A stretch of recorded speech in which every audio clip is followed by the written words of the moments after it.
मियाँ साहब क्या कहेंगे आप फैसले पे क्या कहेंगे मियाँ साहब आप?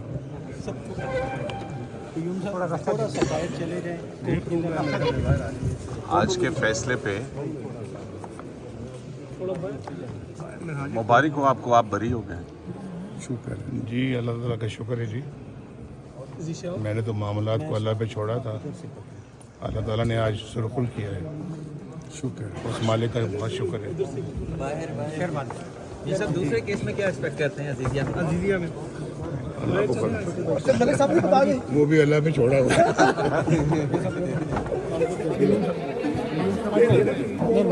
हसन बनाते जाओ, हसन बनाते जाओ। बना रहा हूँ वीडियो बन।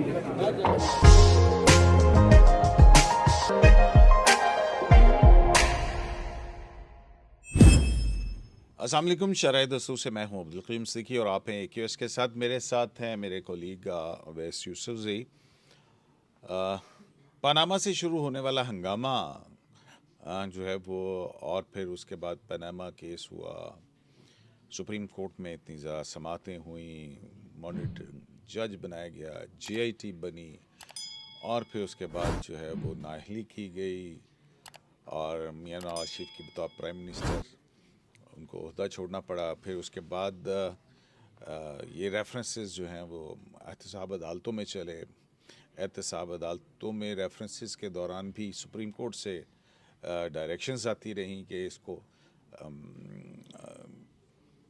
गुज़िश्ता जो इंतखाबात थे 2018 के, उससे पहले जो है वो इनमें किसी एक रेफरेंस या रेफरेंसेस का फ़ैसला जो है वो किए जाएँ। बहरहाल फिर एवनफील्ड अल अज़ीज़िया में जो है वो मियां नवाज शरीफ को, मरीम नवाज़ को और कैप्टन सफदर को जो है वो सज़ाएं सुनाई गई।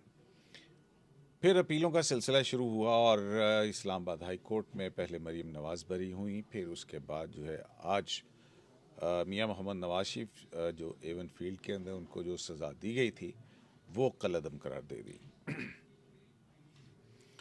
आज की इन समातों में क्या हुआ, अभी एक मुकदमा जो अल अज़ीज़िया स्टील मिल का है वो भी इससे जुड़ा हुआ है। उनकी समात कब होगी और आज की समात के अंदर ऐसा क्या हुआ कि अदालत जो है वो उसने फौरी तौर के ऊपर मुख्तसर फ़ैसला सुनाया।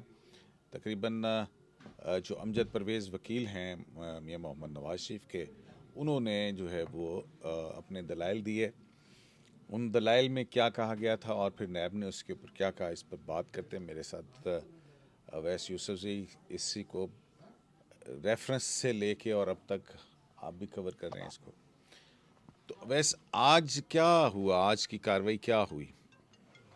सिद्दीकी साहब देखें, आज जो अमजद परवेज़ एडवोकेट हैं नवाज शरीफ के वकील, उन्होंने अपने आर्गूमेंट्स कंक्लूड किए और उसके बाद कोर्ट के लिए बड़ा आसान हो गया था कि नैब के पास कहने को कुछ था ही नहीं। जब उन्होंने उनसे पूछा नैब से कि आप इस पे क्या कहते हैं, बल्कि उससे पहले एक दिलचस्प बात ये हुई कि जब अमजद परवेज़ आर्गूमेंट्स दे रहे थे तो जस्टिस मियां गुल हसन औरंगज़ेब ने कहा कि बहुत अहम पॉइंट्स हैं जो ये उठा रहे हैं, तो क्या आप ये नोट कर रहे हैं, क्योंकि उन्होंने उसका जवाब देना था बाद में। ना आपके पास पेन भी नहीं, आपके तो हाथ के थे। तो उन्होंने कहा आपके पास तो कलम भी नहीं है, आप नोट कैसे कर रहे हैं। तो खैर नैब को जब मौका मिला तो उनके पास ये कहने के सिवा कोई बात नहीं थी कि सुप्रीम कोर्ट के कहने पे ये रेफरेंसेस हमने बनाए थे। तो अब सिद्दीकी साहब देखें, अगर सुप्रीम कोर्ट ने कहा था नहीं, रेफरेंसेस वो बनाने का, उसमें जो है वो ठीक है, वो बात ठीक है, लेकिन जो अमजद परवेज़ के जो आर्गूमेंट्स थे वो बुनियादी तौर पर किस नुक्ते के गिर्द घूम रहे थे? क्योंकि एवनफील्ड के हवाले से जो फ्लैट्स हैं 16A और 17 और 17A, इनकी मलकियत और इनकी बुनियाद पर कि मरीम नवाज़ बेनिफिशियल ओनर हैं और वो ज़ेर कफ़ालत हैं नवाज शरीफ के, तो लिहाजा ये फ्लैट जो हैं वो नवाज शरीफ के हैं और इस बुनियाद पर उनको सज़ा दी गई थी। देखें बिल्कुल इसी तरह है। तो ये कनेक्ट किया आज उन्होंने कि क्या उन्होंने एविडेंस मौजूद थी, क्या अमजद नहीं? परवेज़ एडवोकेट ने बड़े जो है ना कह लें कि आसान ज़ुबान में दलाइल दिए, सलीस जो है ना जिसे कहते हैं लैंग्वेज में, उन्होंने तमाम चीज़ें बताई कोर्ट को। उन्होंने कहा कि जो एहतसाब अदालत ने सज़ा सुनाई थी नवाज शरीफ को, वो मफरूज़े की बुनियाद पर सुनाई थी और उन्होंने एक अमूमी बात लिखते हुए सुनाई कि जो मरीम नवाज़ हैं वो बेनिफिशियल ओनर थी और बच्चे अमूमी तौर पर अपने वालिद के ज़ेर कफ़ालत होते हैं और इस वजह से ये उनके बेनामीदार हैं, नवाज शरीफ की मलकियत है, इसलिए उन्हें सज़ा सुनाई जाती है। आज उन्होंने कहा कि सबसे जो बड़ा जो हर्डल जो मेन मसला था वो ये था कि आमदन से ज़ायद असासों में जब किसी को सज़ा सुनाई जाती है तो एक कंपैरिजन किया जाता है कि इसके जो ज़राए आमदन हैं वो इतने रुपए हैं या इतनी मालियत है, और जो इसने एसेट ख़रीदा है वो तो इसने इतना ज़्यादा कीमत का ख़रीद लिया है जो उससे मुताबिकत नहीं रखते। तो इसका मतलब ये है कि इसने अपनी आमदन से ज़ायद के असासे बनाए, ये चार्ज होता है। और फिर वो करप्शन एंड करप्ट प्रैक्टिस फिर वो करप्शन और करप्ट प्रैक्टिसेस में आता है। अब पूरे रेफरेंस में, पूरी इन्वेस्टिगेशन में, सुप्रीम कोर्ट की जो जजमेंट आई थी उसमें, उसके बाद जो जेआईटी ने तफ्तीश की और रिपोर्ट दी उसमें कहीं पर एवन फील्ड अपार्टमेंट्स की मालियत का तयन नहीं किया गया। ना ही तयन किया गया कीमत का, और ना ही तखमीना लगाया गया। एक होता है कि आप तखमीना लगाते हैं कि यार ये अंदाज़न इतनी मालियत का है, वो भी नहीं लगाया गया। उसमें ये होता है कि आप जब तखमीना लगाते हैं तो उसके बाद आप जो है दूसरी साइड से पूछते हैं कि अच्छा आप बता दें फिर कितने का है। तो इस तरह की कोई जो प्रैक्टिस है वो हुई नहीं, और उसके बावजूद जो है ना आमदन का पता, ना असासी की कीमत का पता, और आमदन से ज़ायद असासों पे और सज़ा हो गई। बेनामी प्रॉपर्टी के तौर के ऊपर क्या उनके आर्गूमेंट थे उसके भी कि देखें, उसके ऊपर भी बेनामी जो के लिए भी नैब केसेस के अंदर जो है वो मुख्तलिफ सुप्रीम कोर्ट के फैसले हैं, और उसके अंदर क्या डिटरमिन किया गया कि बेनामी होने के लिए भी नैब को कुछ ना कुछ करना पड़ता है। कुछ तो ओनस जो है वो उनके ऊपर था इस्तगासा के, जी बिल्कुल। और जो इस्तगासा का प्राइम एविडेंस था या गवाह है वो वाजिद ज़िया थे, जीआईटी के सरबराह। जी जी बिल्कुल।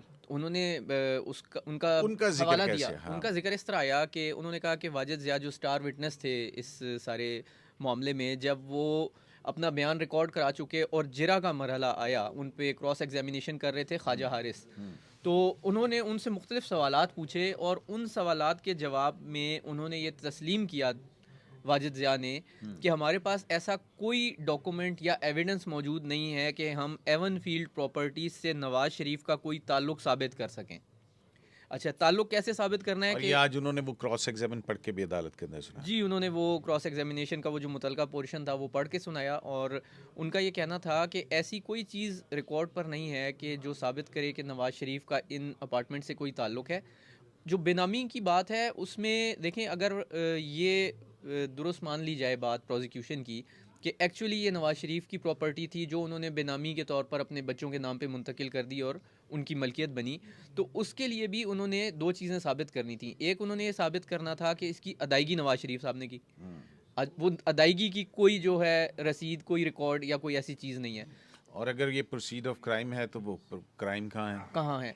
और एक और चीज़ उन्होंने बात की कि पब्लिक ऑफिस होल्डर का बताना था कि पब्लिक ऑफिस होल्डर होते हुए उन्होंने ये चीज़ें बनाई और करप्ट प्रैक्टिसेस में आए। तो करप्ट प्रैक्टिस का तो गुज़िश्ता जो समाती हेयरिंग थी उसमें उन्होंने क्लियर कर दिया था कि जो 9A4 है उसमें करप्शन के चार्ज से तो अदालत पहले ही बरी कर चुकी है। उन्होंने कहा कि वो हमें कोई ऐसा एविडेंस नहीं मिला, तो सिर्फ आमदन से ज़ायद असासे वाला मामला था, वो आज कोर्ट ने उन्हें बरी कर दिया। जबकि मरियम नवाज़ की जो बरियत थी उसका हवाला भी उन्होंने उस कोर्ट ऑर्डर का दिया, और उन्होंने कहा कि मरियम नवाज़ को पहले ये अदालत बरी कर चुकी है और उनकी बरियत के फ़ैसले को चैलेंज भी नहीं किया नैब ने।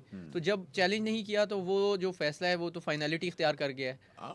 आमिर फारूक साहब ने एक बात की थी कि कभी मरियम को प्रिंसिपल एक्यूज़ बनाया जाता था, कभी कुछ किया जा रहा था, और ये बात हम पहले भी नोट कर चुके हैं इसके अंदर, और जबकि था ही कुछ नहीं इसमें।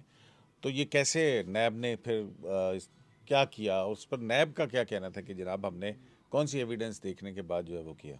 नैब के पास तो कोई चीज़ नहीं थी। नैब तो देखें मुकम्मल रिलाई कर रहा था जेआईटी रिपोर्ट पे, और जेआईटी रिपोर्ट की बुनियाद पर उनका जो मरियम नवाज़ की हद तक चीज़ें थी वो ट्रस्ट डीड, और आपको याद होगा वो बड़ा मशहूर हुआ था वो मामला कैलिबरी फ़ॉन्ट वाला, वो था। तो वो जो कैलिबरी फ़ॉन्ट वाला मामला था और वो गवाह पेश किया था रॉबर्ट रेडले इन्होंने, जो फ्रांसिक एक्सपर्ट, तो वो भी जिरा में ख़त्म हो गई थी बात। उसने तस्लीम कर लिया था कि इसका जो ट्रायल वर्जन था वो तो पहले भी दस्तयाब था, तो वो भी चीज़ ख़त्म हो गई थी मरियम नवाज़ की हद तक तो ऑलरेडी। तो वो तो एक्विट। अच्छा, जब मरियम नवाज़ को बरी किया गया तो मैं आपको बताऊं कि उस वक्त ये चीज़ सामने आ गई थी कि इसमें जब एयानत जुर्म नहीं साबित हो रही तो मेन जो प्रिंसिपल एक्यूज़ हैं वो भी अल्टीमेटली बरी हो जाना है उन्होंने।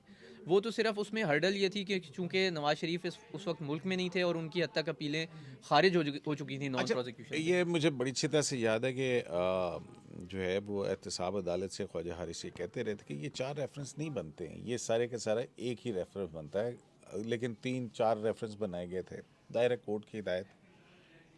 तो ये दो तो जो है फ्लैगशिप के अंदर, तो आज उन्होंने कहा कि जनाब हम जो बरीयत थी उसके खिलाफ नैब ने वैसी अपील वापस ले लिया। जी तो एवन फील्ड के अंदर सज़ा कलअदम होगी। अब रह गया अल अज़ीज़िया।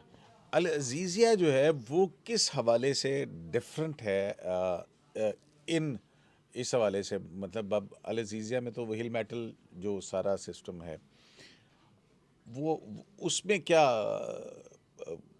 है, किस बात पे उन्होंने सज़ा दी हुई है? देखिए उसमें जो है ना सबसे पहले तो मामला आ जाएगा अब जज अरशद मलिक की वीडियो वाला भी, क्योंकि ये जो था एवन फील्ड रेफरेंस, इसमें तो सज़ा सुनाई थी एहतसाब अदालत के जज मोहम्मद बशीर ने, लेकिन अल अज़ीज़िया स्टील मिल्स रेफरेंस और फ्लैगशिप का फैसला इकट्ठे आया था और वो सज़ा सुनाई थी अरशद मलिक ने, जो जज से एहतसाब अदालत के।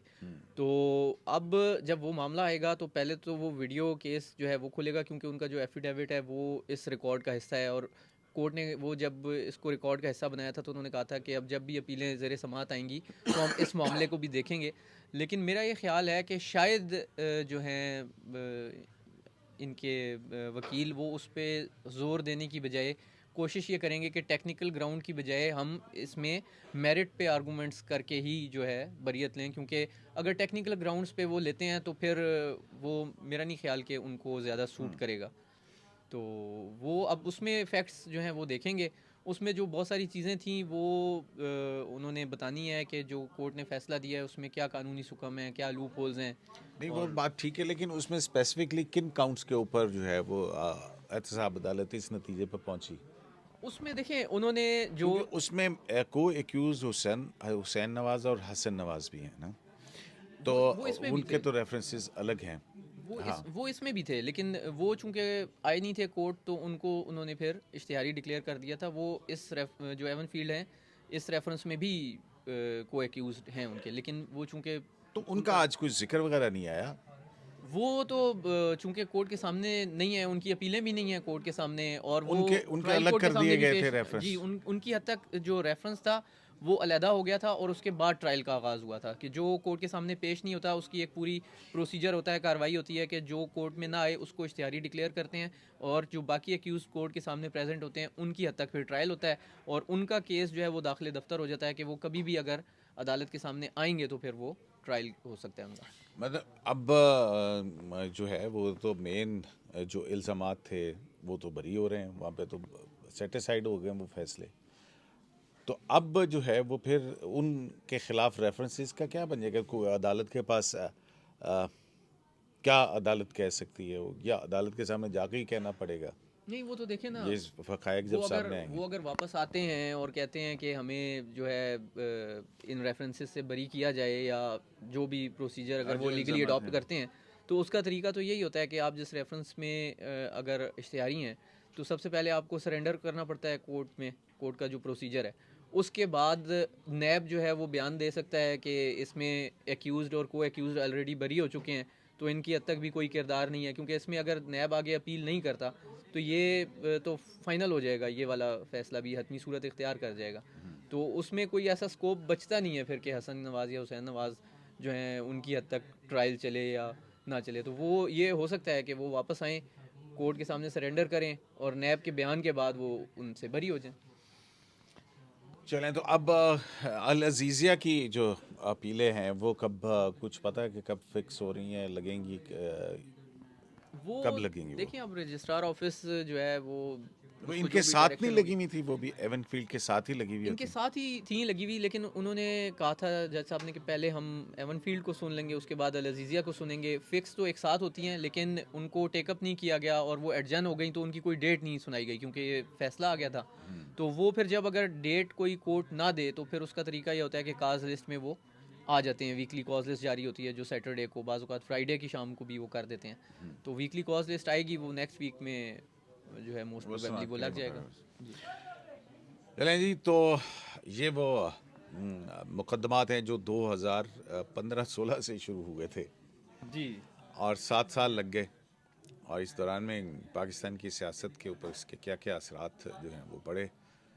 तो अब एक मरतबा फिर पाकिस्तान की सारी सियासत ही अदालतों के अंदर ही और अदालती फ़ैसलों के ऊपर ही मुनहसर है। शराय दस्तूर से अब्दुल क़य्यूम सिद्दीकी को AQS लाइव से इजाज़त दीजिए। अल्लाह निगहबान।